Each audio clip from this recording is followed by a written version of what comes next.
The release of the original Pokemon games fundamentally changed the video game landscape. Nintendo's aging Game Boy line experienced a profound second wind. Children worldwide were introduced to a new lifelong obsession, and the entertainment industry bore witness to the birth of the single largest multimedia franchise ever. The momentousness of this event was not lost on the development team at GameFreak. Amidst the internal celebrations, the looming pressure must have been palpable. This small, humble team had managed a miracle, and was then immediately tasked with doing it all over again, only this time bigger and better. With millions upon millions of hungry fans with lofty expectations, the stakes could not have been higher. At the same time, this was a golden opportunity to right the wrongs of the initial releases, and fully deliver their vision for what Pokemon could be. It was a pivotal moment for the series, and the outcome would make or break. Success was far from guaranteed. A disappointing sequel risked bringing the fledgling empire crashing down, the original games relegated to a fluke. On the other hand, if lightning struck twice, Pokemon would be unstoppable. It seems like fate was smiling on the little team that could, because at the turn of the millennium, Game Freak delivered the perfect sequel. Gold, Silver, and Crystal, collectively Generation 2 of Pokemon, impossibly recaptured the elusive magic of their predecessors, built and improved upon nearly every aspect of the formula, and laid the groundwork for the legendary dynasty that then became inevitable. This generation marks the evolution of the series from a fleeting fad to the juggernaut we know it as today. Please join me once more as we dive into the wonderful world of Pokemon. The Gen 2 games wisely retain the same high-level structure as Gen 1. If it ain't broke, don't fix it. Now, I'm not going to waste your time, or more importantly, my own time, by explaining each returning gameplay element in depth. I feel I sufficiently covered those basics in my Generation 1 retrospective. And who are we kidding? I'm confident anyone who found their way here is already familiar with Pokemon's mechanics. Incidentally, all my footage comes from Pokemon Crystal, the expanded third release, and therefore the definitive Gen 2 experience. If you look closely enough, you'll notice a small asterisk on that definitive. One small, yet inexcusable flaw prevents Crystal from being 100% unambiguously superior, but we'll cover that later. All three titles are fundamentally the same, so this video is just as much a Gold and Silver retrospective as a Crystal one. This is not, however, a Heart Gold Soul Silver retrospective. Those are masterful remakes for sure, but it's important to give the originals their due. With all that being said, Crystal does pack a series of much appreciated enhancements to the base games that I'll be sure to highlight where appropriate. One notable addition can actually be found right here in the opening menus, the option for a female player avatar. It's easy to overlook the impact this small inclusion had on young girls at the time, but kudos to Game Freak for recognizing that girls play games too. The opening hour of this new generation is extremely familiar, but I don't consider this a fault. We find ourselves in the sleepy town of Newbark, and accept our first partner Pokemon from the local professor, as is customary. This choice remains an impossible one. All three options, Chikorita, Cyndaquil, and Totodile, are incredibly enticing. This might come as a hot take, but I hold this trio in just as high esteem as the GOATs, Bulbasaur, Charmander, and Squirtle. Each is deeply adorable in its own way, and I'd love to have any of them by my side on my journeys. I'm likely subconsciously projecting the strong personalities of Ash's team from the anime onto their in-game counterparts, but each starter gives off a unique attitude that I just find so endearing. I have heavy nostalgia for the Johto era of the show. It was my gateway into the franchise, so spoiler alert, I adore the Gen 2 Mons overall.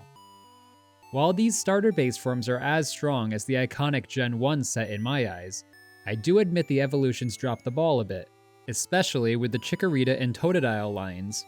Bayleaf is inoffensive, but Meganium's design has always felt incomplete to me.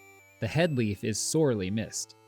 Croconaws' creative caveman inspiration is fun, but Feraligatr has such an awkward look to him. Typhlosion fares the best, and for that reason Cyndaquil has always been my go-to. A great evolution from cute to formidable that remains captivating throughout. I often hear fans criticize the simple, pure grass, fire, and water typings of these starters. Would it be more interesting if they packed secondary types to spice things up? Sure, but this is a minor quibble in my book. I personally value strong creature design far above potential strategic depth when assembling my team. The simplicity of the early Pokemon designs is a feature, not a bug, and a large reason why I find them so charming. With Starter in tow, we now have a run-in with this game's recurring rival, Silver. While his role throughout the story is very similar to that of Blue, Silver is very much his own character. His introduction, in which he not only physically assaults the player, but also steals another of Professor Elm's Pokemon, tells you all you need to know about the guy. Blue could come off as a bit of a jerk, but his playful trash talk and one-upmanship were far more innocent than Silver's unrestrained rage at the world. Silver harbors a deep hatred for the weakness he perceives in others, and has made it his personal mission to put the feeble in their place. His callous, unloving attitude towards his Pokemon is a strong foil for the player. You don't want to be like Silver.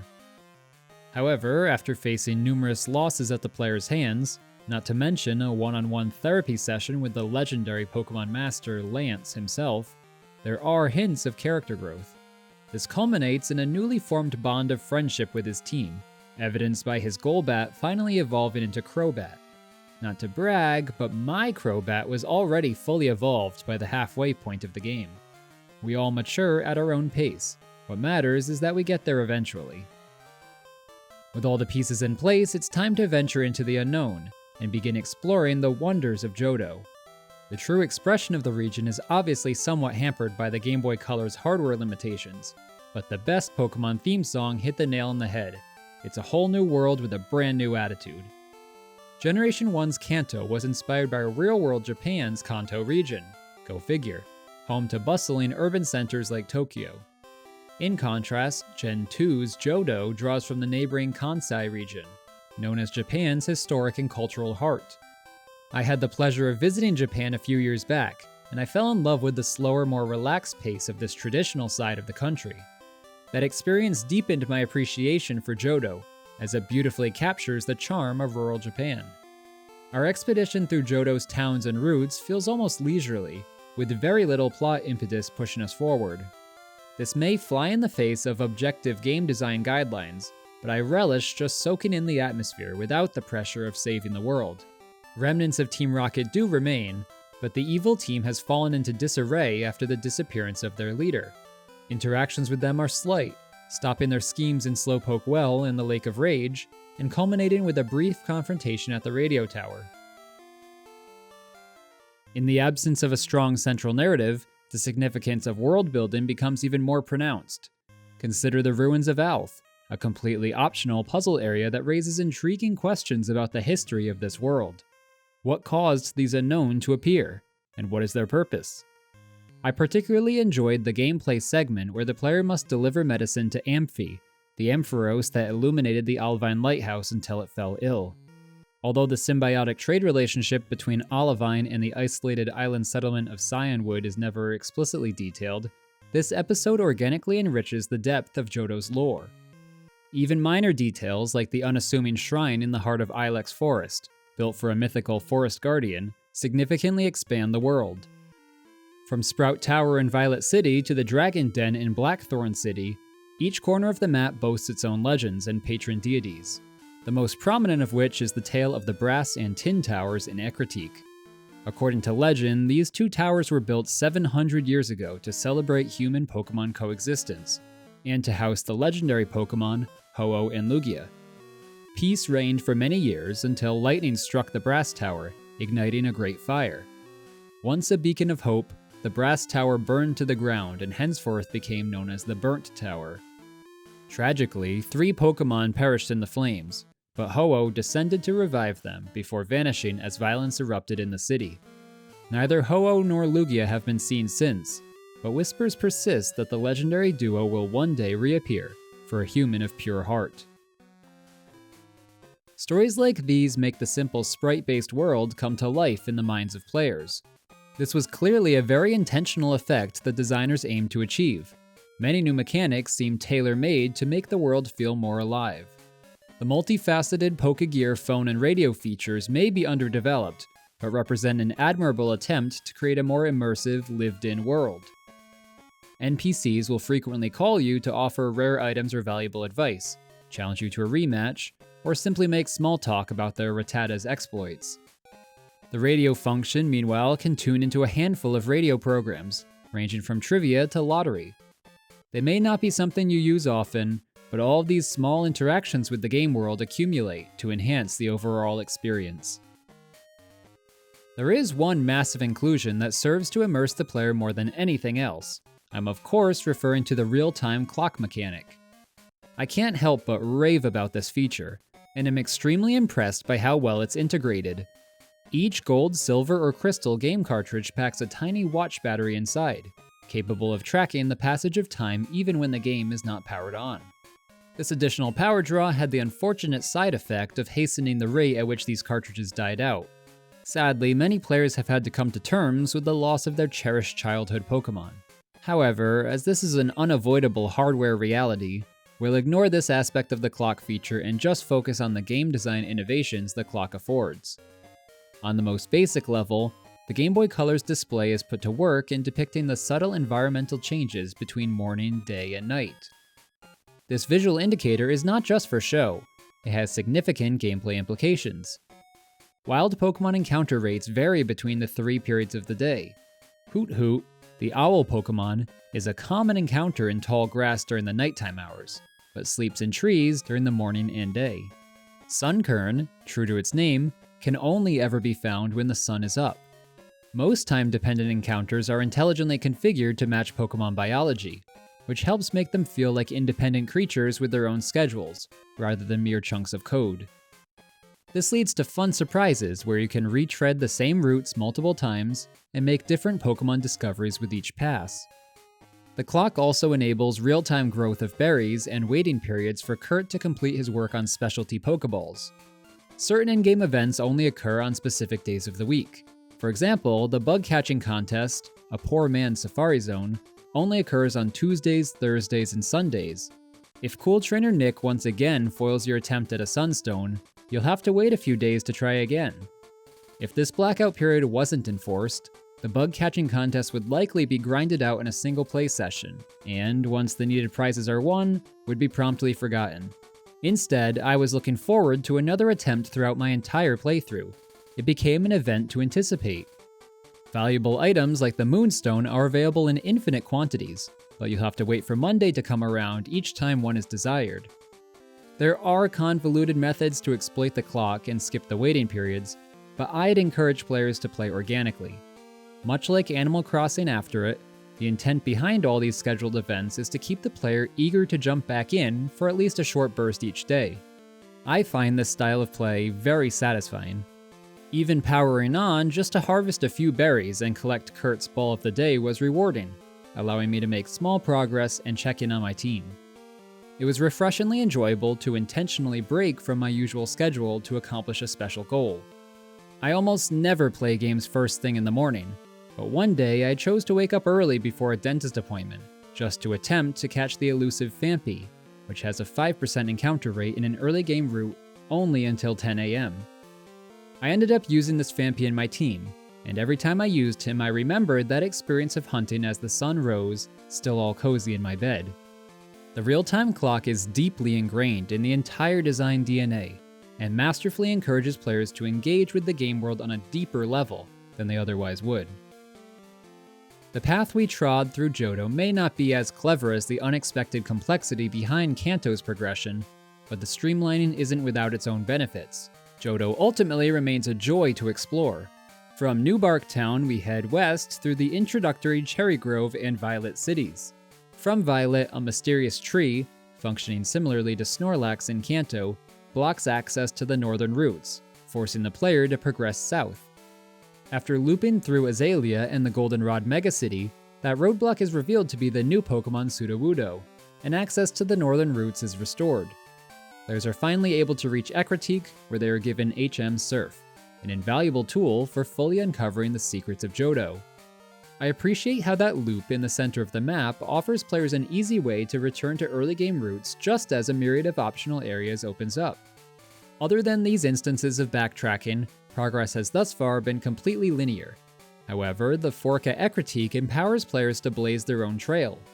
In addition to side objectives like exploring deeper into Union Cave, or delving into the nearby Mount Mortar, players must choose between heading east or west at this junction.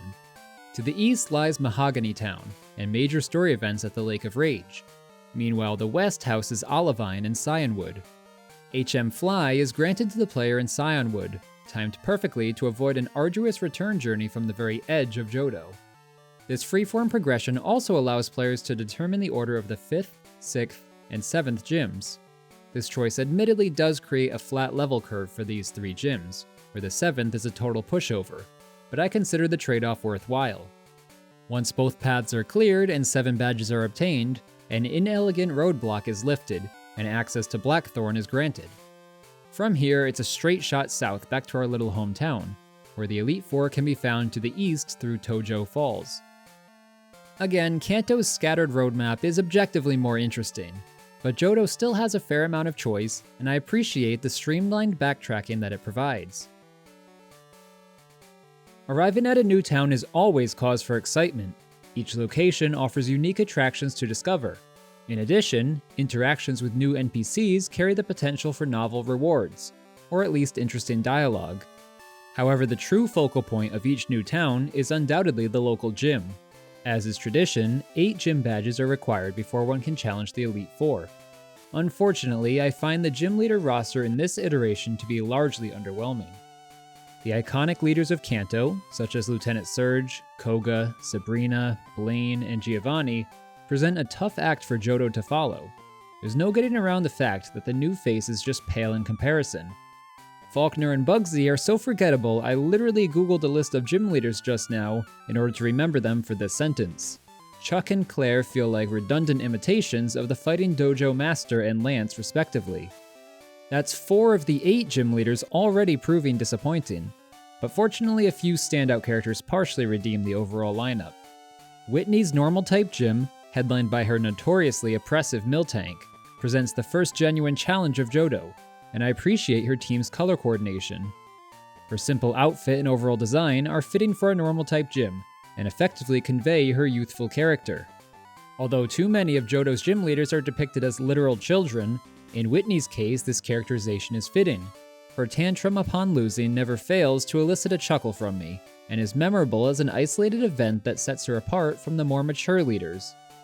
In contrast, take Bryce, an icy senior trainer who performs his duties solemnly, treating the role with the gravity it deserves. The decision to make the 7th gym leader a reserved ice-type trainer is a clever touch, providing a stark contrast to Kanto's 7th leader.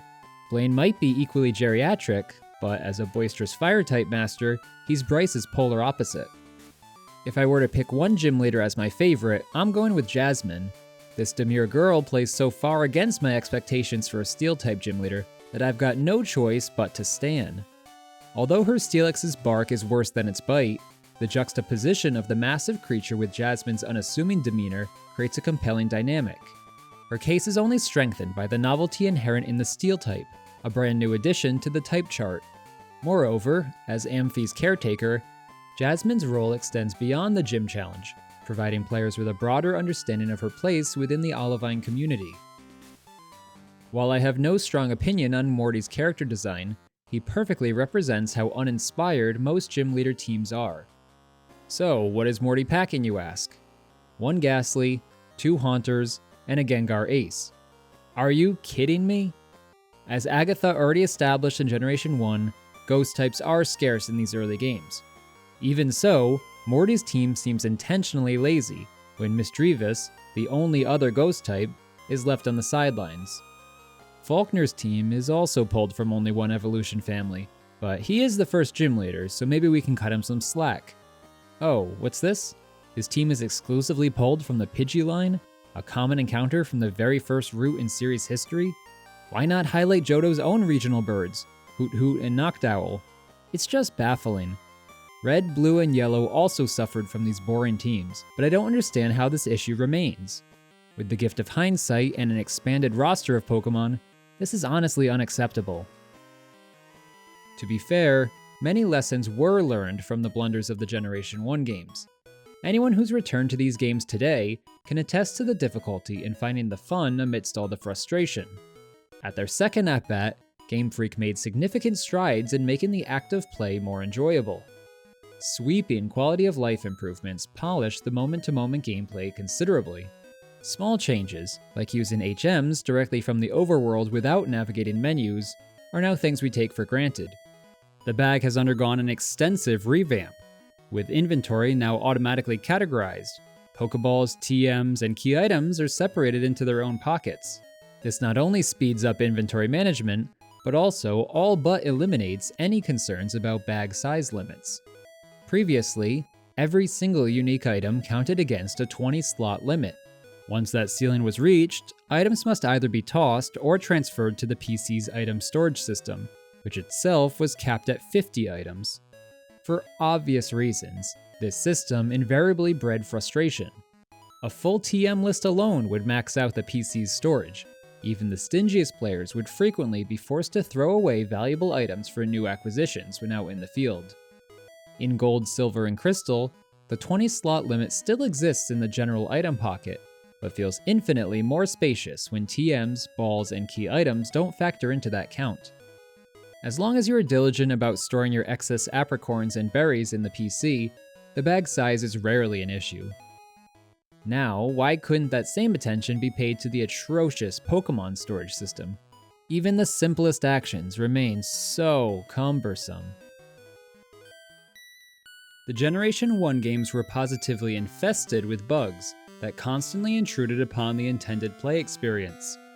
Admittedly, a few glitches were fun to exploit, but broadly speaking, the Pokémon series was desperate for a checkup. GameFreak evidently agreed, and the games largely function properly this time around. Any remaining coding errors are merely harmless quirks that don't affect gameplay in a meaningful way. The shoddy programming surrounding Kurt's specialty Pokeballs is actually pretty hilarious when you peek behind the curtain. See what I did there? The Love Ball is intended to have an 8x catch multiplier for Pokemon of the same species but opposite gender. In an unintentionally progressive twist, this ball actually has increased odds for Pokemon of the same gender. Then consider the Fast Ball, which inexplicably gains an advantage on only 3 Pokemon species, Magnemite, Grimer, and Tangela, instead of all fleeing Pokemon. Best of all, the Moon Ball is completely broken and is mechanically identical to a stock Pokeball in all scenarios. It advertises increased odds for Pokemon that evolve by Moonstone, such as the Nidoran lines, but the programmers mistakenly referenced the memory address of Burnheal rather than the Moonstone. As no Pokemon evolves through Burnheal, this variant is purely cosmetic. All the same, I genuinely do enjoy the chore of harvesting apricorns. Stocking up on these specialty balls is satisfying, even if half are broken. The Level Ball, Lure Ball, Heavy Ball, and Friend Ball all work properly, and the coding errors present in the remainder are more fun bits of trivia than anything game-breaking. Multiplayer battles have been a core component of the series from the very beginning, but in Generation 1, balance wasn't a major focus outside the main campaign. This changed in a major way with the arrival of the Gen 2 sequels. The type matchup chart was slightly modified in key areas, finally granting Ghost its long-promised super effectiveness against Psychics, and expanded with the arrival of 2 completely new types. Dark types, with offensive super effectiveness and defensive immunity, serve as a much-needed counter to the Psychic types. The Steel type sets itself apart through the sheer number of resistances it carries. This is the ultimate defensive type, with resistances to a whopping 11 of the 17 total types, on top of an immunity to poison. Much like the existing Dragon and Ghost, Dark and Steel are underutilized in the Pokemon roster up to this point, but the chart is looking pretty good on paper. The Special stat also sees a much-needed revamp, now being split into Special Attack and Special Defense. It's unclear why Special Attack and Defense were originally combined, as it gave specially focused Pokemon a clear advantage over physical ones. This tweak rebalances all existing Pokemon, and pushes them into more defined archetypes. Alakazam retains its sky-high special attack, but with a much reduced special defense, now exists as a fragile glass cannon.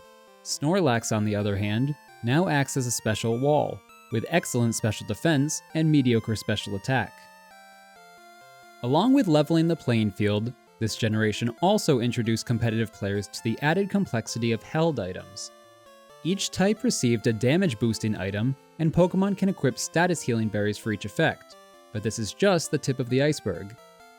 Held items like Leftovers, with its passive healing, King's Rock, which increases flinch chance, and Focus Band, enhancing survivability, add substantial strategic depth. Others, like Quick Claw's Dice Roll, or the Chaos of Berserk Gene, enable new go-for-broke tactics. Future generations would naturally refine the system with an even greater variety of held item options, but this is a rock-solid start. A whole new layer of strategy has been opened up to theory crafters. The addition of items makes multiplayer battling even more appealing and rewarding. This depth in battle often feels completely wasted on the main campaign. The game asks little of the player. An elementary grasp on the type chart is likely enough to roll credits. Unless you and your friends still tout Game Boy Colors and link cables in the year of our Lord 2024, what's the point of planning and crafting an optimized team? That's where the Battle Tower comes into play. Exclusive to Pokemon Crystal, the Battle Tower challenges aspiring Pokemon Masters to survive 7 3-on-3 battles with the toughest NPC teams the game can offer. Calling the Battle Tower tougher than the main game is an understatement. This mode is brutal. If your in-game team is anything like mine, you don't have a prayer. With only 3 Pokemon, challengers must carefully account for each of their Pokemon's weaknesses. Easier said than done. Optimization of the hidden mechanics that govern a Pokemon's stats, which are never explained to the player, is similarly critical for success.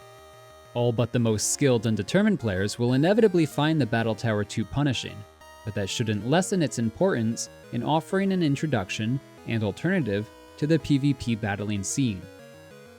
The ability to breed Pokemon is also new to Generation 2. Wow, these games really made some strides, didn't they? Hardcore battlers will find limitless depth here, with a host of opaque methods to pass down stats and moves from parent to child, but the breeding system has a lot to offer casual players too. With the help of a Ditto, any player can experience the excitement of hatching new Pokemon from eggs and training them from the ground up. Pokemon like Eevee and the starters are now much more accessible for collecting or trading. In retrospect, it was kind of silly to treat them like legendaries in the past. Even with a herd of Eevees in your possession, no two will be identical. New differentiations like gender and friendship bonds, along with distinct stat distributions, set each Pokemon apart from others of its kind. The knowledge that your favorite partner Pokemon is wholly unique subtly strengthens the bond between trainer and Pokemon. This phenomenon is taken to the extreme with the advent of shiny Pokemon. In these games, any wild Pokemon has a 1 in 8,192 chance of being an alternate color. What an incredible addition simply for the stories and memories it fosters among players. Those lucky enough to stumble upon a shiny, regardless of the species, will invariably mold their team around it as a treasured cornerstone. The Lake of Rage episode introduces every player to a red Gyarados, which is awesome in its own way, but the real appeal of shinies lies in their extreme rarity, just over 0.01%. If you manage to catch a shiny, you'll instantly find yourself the envy of the schoolyard. It's impossible to not feel special when no one else has a Pokemon that looks like yours. So-called shiny hunters have found numerous methods to increase their odds of collecting these trophies, but I think this attitude misses the point.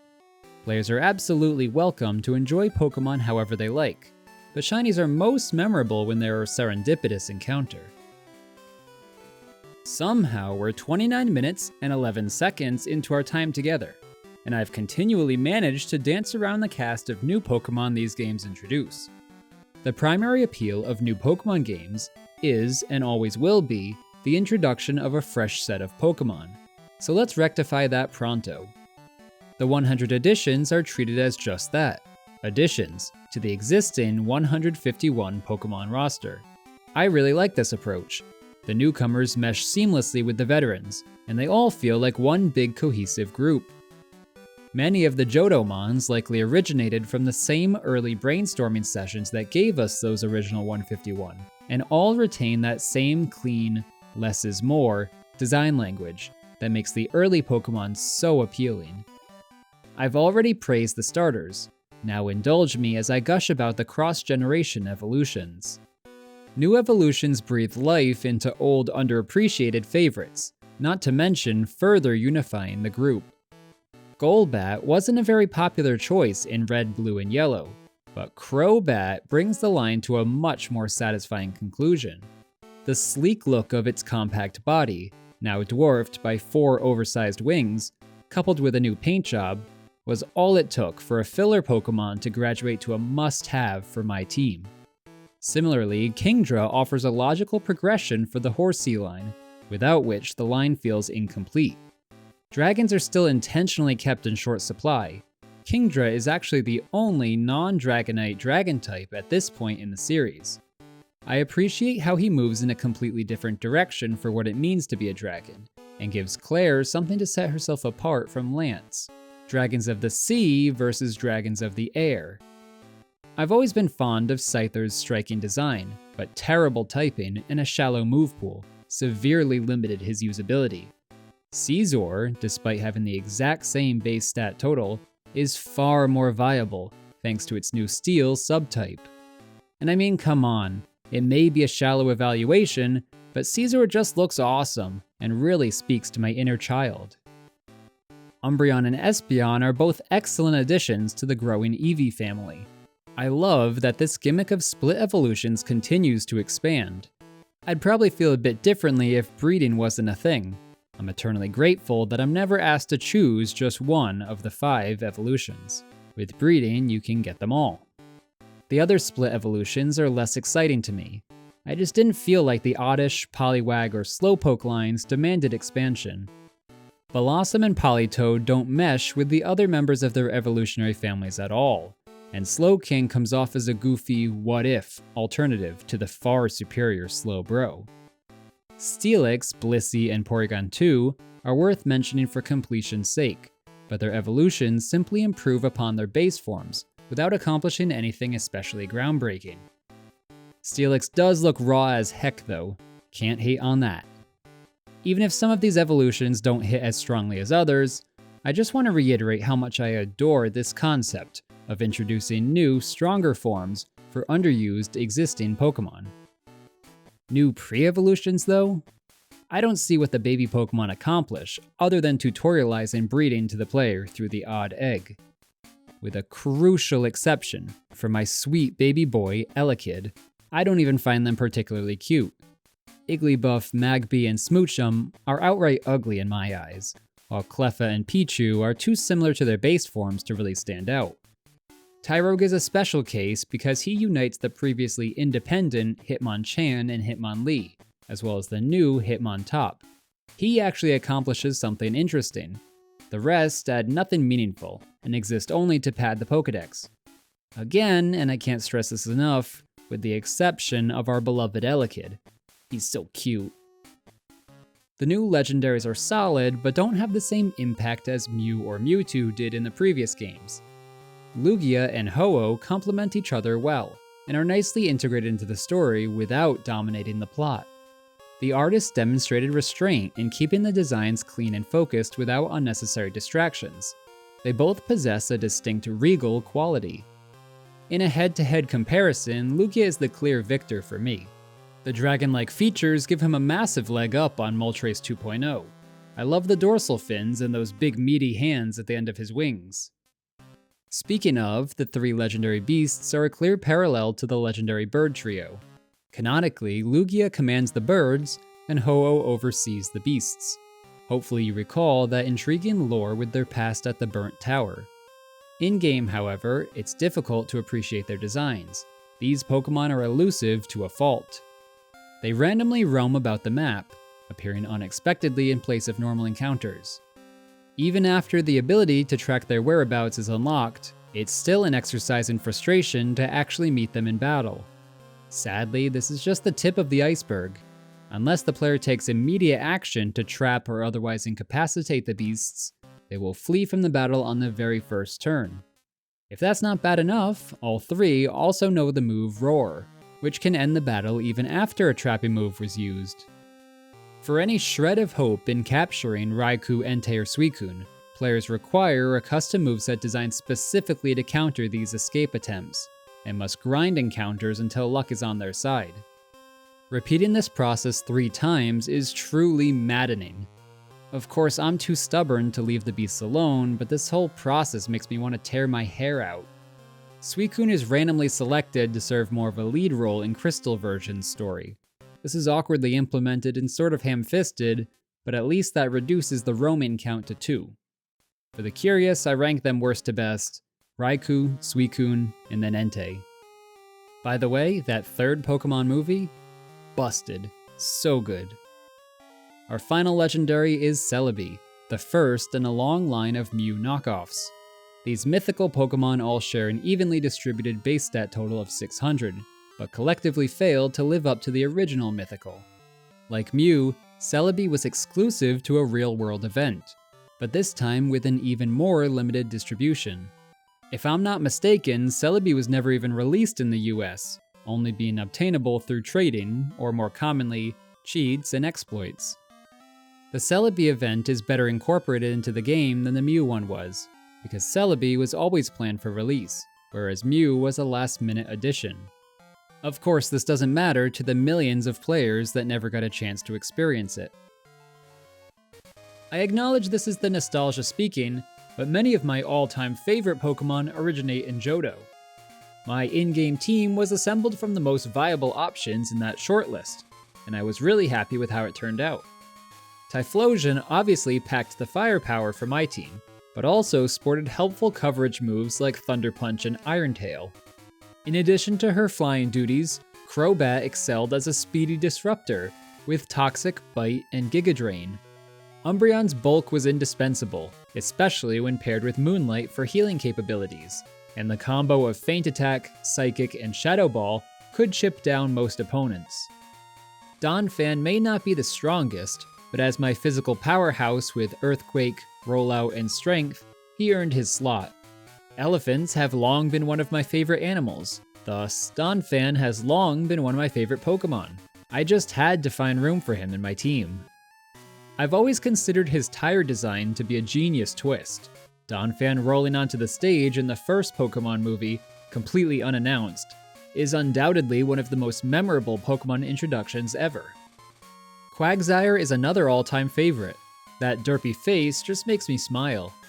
Water Ground is an amazing type combination, and on top of the obligatory Surf and Earthquake, Quagsire's Ice Punch was the MVP in my championship match against Lance. My final Pokemon would have been Ampharos, but Crystal version had other plans. Remember that one fatal flaw that I mentioned earlier? Mareep is practically the poster child of Generation 2, and easily one of the most appealing designs. Making the sheep a version exclusive, not obtainable in Crystal, is an insane choice that I'm still reeling from all these years later. I was still looking for that electric element on my team, so I opted for Lantern, the next best option. 2 water Pokemon might seem redundant, but it actually helped accommodate the 3 water-type HMs. Why are there 3 water HMs? Your guess is as good as mine, but at least we can trust that GameFreak would surely learn from this mistake next time around. Other weak field moves like Cut, Rock Smash, and Flash were easy enough to squeeze in when distributed throughout the whole team, but it would have been a waste to have one water type's moveset filled with essentially 3 of the same move. Lantern may have been my second choice, but ended up proving himself a great addition. Still salty about Ampharos though. Even with 6 slots in my party, I had to pick and choose favorites, and was forced to forgo some Pokemon that I hold dear. These Pokemon may not be too powerful in-game, but I fell in love with their designs through supplementary media like the show and trading cards. Aipom is just plain adorable, and there was something about an ambidextrous tail that really appealed to my kid brain. Heracross easily overtakes Pinsir as the second coolest bug type, right behind the Scyther line. Oft-forgotten Pokemon like Magcargo and Piloswine are really memorable to me personally. I don't know why these guys don't get more attention. The developers really began to unleash their creativity with more outside-the-box designs like Smeargle, a gimmick Pokemon with limitless moveset potential through its signature move, Sketch. Tyranitar joins Dragonite in the distinguished pseudo-legendary squad and is an absolute beast.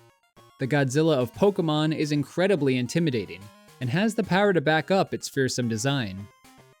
My all-time favorite Pokemon, Gligar, may come as something of a surprise. I really can't explain why I like him so much, but I'll do my best. As some weird bat-scorpion hybrid, he's got so many disparate features like claws, fangs, wings, and a stinger that all somehow form a coherent design. You'd expect such a creature to come off as scary and tough, but the pink coloring and sassy tongue add a cute factor too. If I lived in the world of Pokemon, Gligar would be my little buddy, perched on my shoulder as we adventured together.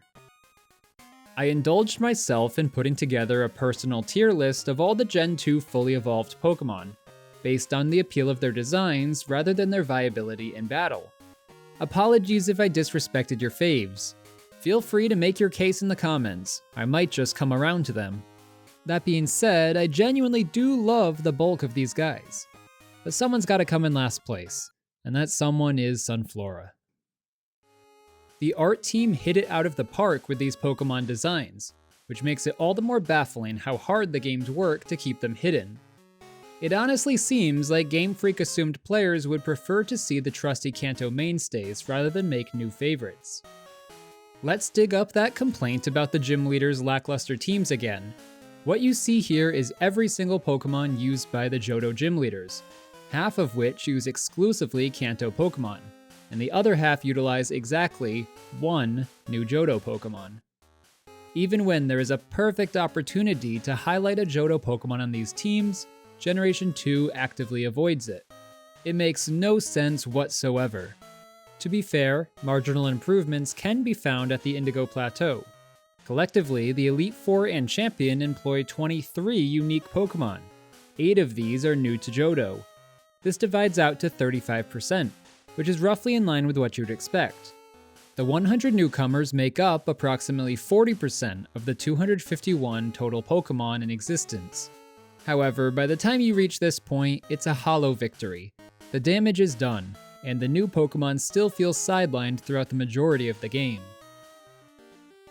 The Pokemon you face off against are admittedly not as important as the Pokemon you yourself are able to train. Let's now turn to this more impactful side of the equation to see how the games fare. As a quick note while I've got these sprites on screen, the Gen 2 sprites are a massive improvement over the Gen 1 counterparts. Crystal sweetens the pot even further with these little entrance animations. It might seem like a small touch, but quality sprites play a huge role in facilitating connections with these creatures and bringing them to life in a player's imagination. Anyway, there are 251 Pokemon in the Pokedex, yes, but unevolved Pokemon aren't especially relevant to this discussion. When planning a team, no one thinks to run both Haunter and Gengar. That degree of high IQ playstyle is reserved only for the gym leaders. To make our team building options more readable, let's isolate the fully evolved Pokemon and attempt a comparison between the Kanto veterans and the Johto newcomers. That's better, but we can trim this down even further. Let's use Pokemon Crystal for this demonstration and identify all Pokemon that are unobtainable in Crystal without trading or transferring. This includes the Kanto starters, fossils, and legendaries that aren't present in any of the Gen 2 games, as well as the version exclusives that are catchable in Gold or Silver, but not Crystal. Again with that Ampharos.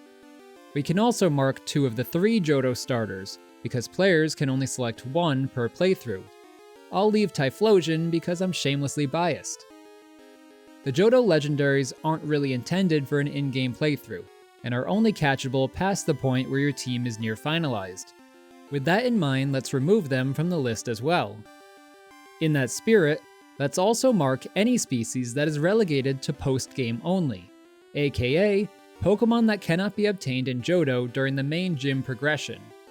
Reminder for you keyboard warriors out there, I'm looking at Crystal specifically here, which means Sneasel is catchable on Ice Path.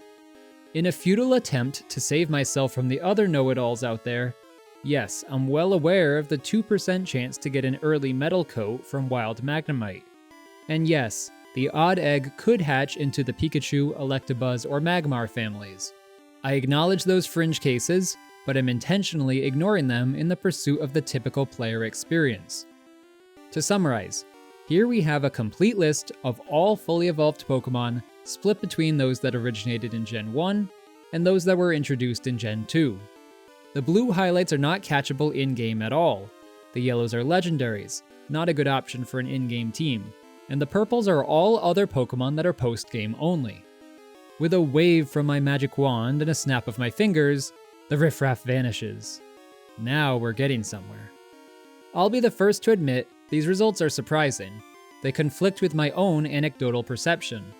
As I replayed the games, I found myself in full agreement with the popular criticisms that Gen 2 has poor availability for its new Pokemon. Yet, here we see 42 options on the Johto side versus 49 options on the Kanto side.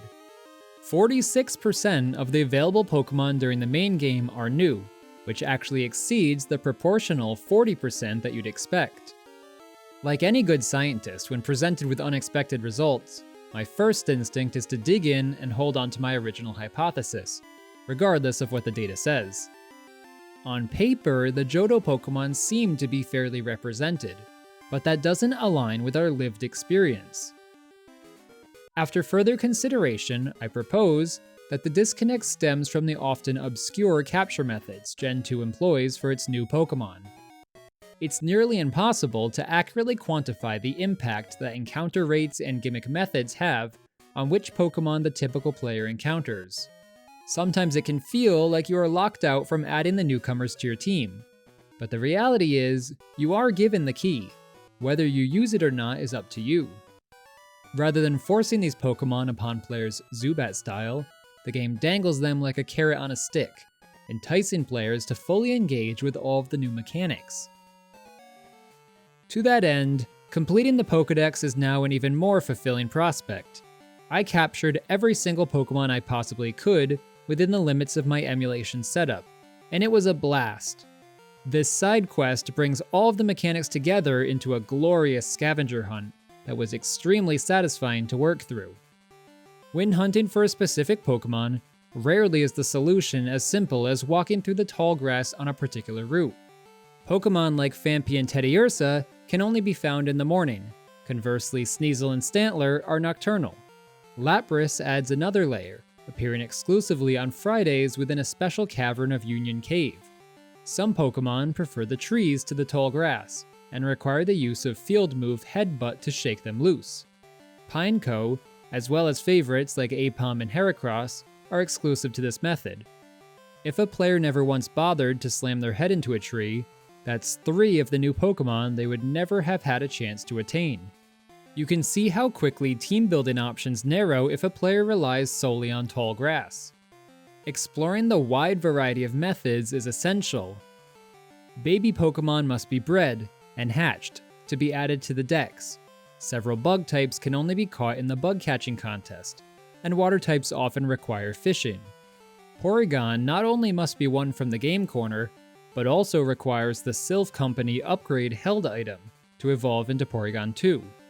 Bespoke held items are similarly key to obtaining new evolutions like Politoed, Slowking, Scizor, Steelix, and Kingdra, while friendship evolutions join the classics like Stone and Trade evolutions. On the topic of trades, Aerodactyl doesn't appear in the wild at all, and requires an exchange with an NPC. Let's also not forget about the whole chore of the roaming legendary beasts. Even the Pokegear comes into play with the swarm mechanic. NPCs will call to notify you about extremely rare 1% encounters like Dunsparce, appearing in greater numbers for a limited time only. On top of all that, a select few Pokemon must be transferred up from a Generation 1 game, with the much appreciated time capsule feature, without which trainers would be forced to bid farewell to their old pals. This sheer variety of encounter methods is staggering, and truly makes the Pokedex challenge a joy to undertake. The possibility, and even likelihood, of players missing out on some of these encounters is an unfortunate side effect, but I ultimately think the trade-off was well worth it. Never let it be said that I'm not a glass half full person. I don't have any mental gymnastics to excuse the lack of Johto Pokemon on the opponent's side of the battlefield, however. That's just bad. After journeying through Johto, defeating each gym, and eventually conquering the Elite Four, you can rest easy while the credits roll. However, these games have one final surprise up their sleeve. You've proven yourself as Johto's champion, but what about Kanto? Professor Elm offers the SS ticket, granting access to the entire region of Kanto from Red, Blue, and Yellow. Before I nitpick, let's be clear. This is a tremendous piece of fan service. There is absolutely no need to include this post-game sequence. It's the cherry on top of an already delicious sundae, and I truly appreciate its inclusion. Please, keep this in mind while I, perhaps unfairly, evaluate this bonus content.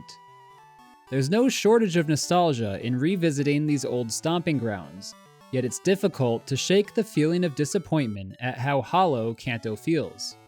The map is eerily deserted and lifeless compared to its former incarnation. Staple attractions like the Safari Zone have been unceremoniously closed, leaving little to do besides challenge the Kanto gyms. Nearly the entire Kanto map is open from the get-go, so the gyms can be challenged in just about any order. But ultimately, this doesn't matter at all. The Kanto gyms, even more so than Johto's, are a massive case of missed potential. After defeating Lance's powerhouse team, leveled in the high 40s, one would expect the next 8 major battles to build upon that challenge. Instead, almost all the Kanto gym leaders fight with a team of lower level Pokemon than those players just triumphed over. I'm not sure if this was intended as a sort of power fantasy, but regardless, the experience is utterly devoid of challenge or satisfaction. These gyms have devolved into mere checklist items. Still, there are fun details that fill in the blanks between games. Canonically, 3 years have passed since Red and Blue were crowned champions, and you can really feel that passage of time. Koga has been promoted to the Elite Four, and his daughter Janine acts as the Fuchsia City gym leader in his stead, albeit with a truly insulting team. Blaine and the rest of Cinnabar have evacuated the island in the wake of a volcanic eruption. Our former rival Blue took over the now vacant Viridian City gym. He's the only leader with a legitimately leveled team, of varied types too. But if you squint, you'll actually notice that even this lineup is lower leveled than his championship team at the end of Red, Blue, and Yellow. Thankfully, this is only a precursor to the true final fight. At the peak of Mount Silver, Trainer Red lies in wait for a challenge. With strong type coverage and astronomical levels creeping into the 80s, the battle is a massive spike in difficulty from anything that's come before. It almost makes me giddy how our protagonist from the original games is elevated to this mythic figure, so peerless in his strength that he's isolated himself to train in solitude. Grinding is certainly going to be required to stand a chance, but for an optional final boss, this should be expected. The fight with Red is a fantastic payoff for Yellow players in particular, as his Pikachu, Venusaur, Charizard, and Blastoise should feel quite familiar. Snorlax's incredible bulk gave me severe issues, and Gen 2's representation through Espeon illustrates how Red has never stopped growing as a Pokemon master. The Red fight is such a great surprise that it does at least partially redeem Generation 2's implementation of Kanto. The biggest issue revolves around misplaced expectations. On the surface, it sounds like the game is offering an entire second quest, but that's just not the case. You can very easily experience all Kanto has to offer within a few hours. The game's failed to even fill that anemic runtime with interesting content. If Kanto feels like an afterthought, that's because it was. Again, I definitely am glad this chapter was included, but I think the Pokemon fanbase has blown this postgame a bit out of proportion. It would be more accurate to frame it as the most elaborate video game Easter egg ever, than as a legitimate second quest. See? Glass half full again. The great news is that Gold, Silver, and Crystal have no need for a second quest. The Johto journey alone is more than enough to proclaim these games as the perfect sequels. It was a wise move to retain the established foundation. There might have been a temptation to take bigger chances, but I'm glad the developers chose to play it safe. While this familiar formula would eventually grow stale, at this point it's as effective the second time around as it was the first.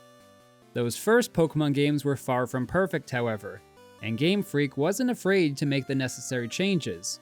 Especially in terms of balance and polish, their commitment to learning from past mistakes is self-evident. The technical elements speak to more confident programming, and the increased mechanical complexity sets a high standard for the depth that battling could possess. Johto feels truly alive, enabling both kids and kids at heart to more fully immerse themselves in the magical world of Pokemon. Rather than attempting to replace the Gen 1 games, or resigning to an existence in their shadow, Gen 2 is so intertwined with Gen 1 that it feels like a natural expansion. That's not a knock, mind you, I mean it in the best way possible. The new Pokemon are seamlessly integrated into the established ecology, and stand toe-to-toe with the classics. All 251 creatures feel like one cohesive unit, not two disparate halves. An unexpected conclusion to the beloved Kanto story is the icing on the cake. For players at the time, it would have been easy to take Generation 2 as the grand finale of the Pokemon series. Where could it possibly go from here? You and I know, however, that Pokemon was just getting started. Generation 3 was right around the corner, and the series was about to undergo advancements beyond fans' wildest expectations. Whew, we made it. In under an hour, too. I hope you take advantage of the comments section to chime in with your thoughts and memories on the second generation of Pokemon. Did you play at release, later as an adult, or not at all? What are your favorite Johto Pokemon? I'd love to get a dialogue going, and look forward to hearing whatever you have to share. I really appreciate you sticking with me here, and sincerely hope I could provide you with some entertainment and insight. If you enjoyed this video and want more, you know what you should do. I aim to continue working through this beloved series, and you don't want to miss that, do you? If you really enjoyed the video, consider supporting the channel further through Patreon. An extra special thank you to Axel Dieker, Sarah Marguerite, and Andreas Schouten for doing just that. Their generous contributions help make videos like this a reality. Creating these large retrospective projects takes me far longer than you would expect, and even a small contribution helps make that time investment feel less irrational. My Patreon largely functions as a simple tip jar, but I do like to share informal blog posts each month about video games or whatever else is on my mind. For example, I just recently wrote a companion piece highlighting some of history's other great video game sequels. I hope you check it out. Let me check my notes here. Yep, that's all I've got. Thanks again, and until next time, take care.